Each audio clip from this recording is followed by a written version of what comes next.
Assalamualaikum warahmatullahi wabarakatuh. Perkenalkan, nama saya Putri Ayu Koriah, NPM 2180 1081 170. Di sini saya akan menjelaskan tentang anggaran bahan baku. Bahan baku atau bahan langsung atau bahan pokok yaitu bahan yang membentuk suatu kesatuan yang tak terpisahkan dari produk jadi. Contohnya kursi rotan. Bahan bakunya yaitu rotan. Bahan pembantu, paku, lem kayu, dempul, dan lain-lain. Suplai pabrik, amplas, masker, dan sarung tangan. Biaya bahan pembantu ditambah biaya suplai pabrik sama dengan BOP, dikurangi biaya overhead pabrik. Rumusnya, pembelian bahan baku ditambah persediaan bahan baku awal, sama dengan bahan baku tersedia dikurangi persediaan bahan baku akhir. Hasilnya bahan baku dipakai. Bahan baku dipakai, persediaan bahan baku akhir ditambah persediaan bahan baku akhir. Bahan baku tersedia dikurangi persediaan bahan baku awal, hasilnya pembelian bahan baku. Bahan baku yang dipakai sama dengan unit yang diproduksi dikali standar ekonomi bahan baku. Yang menentukan besar kecilnya persediaan bahan baku. Yang pertama, anggaran produksi, yaitu makin besar anggaran produksi maka semakin besar persediaan bahan baku. Yang kedua, harga beli bahan baku. Makin tinggi harga beli bahan baku, maka makin tinggi persediaan barang baku. Yang ketiga, biaya simpan dalam hubungannya dengan biaya stock out cost atau biaya ekstra kehabisan persediaan. Yang keempat, ketepatan pembuatan standar pemakaian BB. Makin tepat standar pemakaian BB yang dibuat, maka makin kecil persediaan BB yang direncanakan. 5.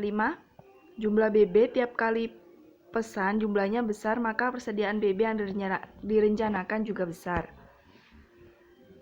EOQ, yaitu sehubungan dengan persediaan BB, maka dapat kita ingat berapa seharusnya diorder, agar biaya minimal yaitu EOQ, Economic Order Quantity, yaitu kuantitas barang yang dapat dipesan atau diperoleh dengan biaya minimal.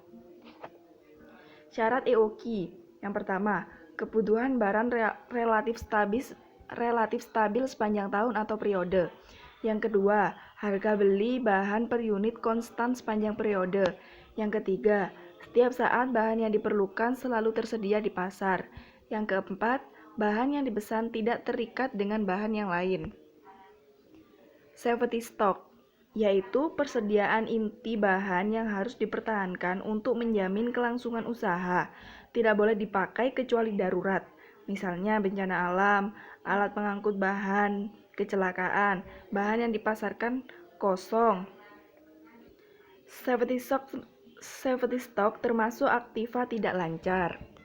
Besar kecilnya safety stock tergantung, yang pertama, ketepatan waktu referansir. Kalau sering terlambat kirim, maka perlu safety stock besar. Yang kedua, besar kecilnya bahan yang dibeli. Setiap saat bahan baku yang dibeli, setiap saat besar, maka perlu safety stock besar. Yang ketiga, kemudahan menduga bahan baku yang diperlukan makin mudah diduga, makin kecil safety stock. Yang keempat, hubungan biaya simpan dengan biaya stock out, biaya ekstra kekurangan persediaan. Anggaran biaya atau harga bahan baku. Anggaran harga bahan baku per unit dianggap tidak berubah pada periode anggaran, yaitu sesuai harga per unit bahan baku standar. Untuk anggaran bahan baku tidak perlu metode penilaian persediaan FIFO, LIFO, dan sebagainya.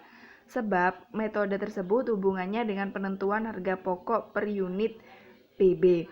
Untuk menyusun anggaran sudah ditentukan standar harga pokok per unit bahan baku. Lain untuk akuntansi keuangan yang mencatat transaksi yang sudah terjadi. Mungkin cukup sekian. Wassalamualaikum warahmatullahi wabarakatuh.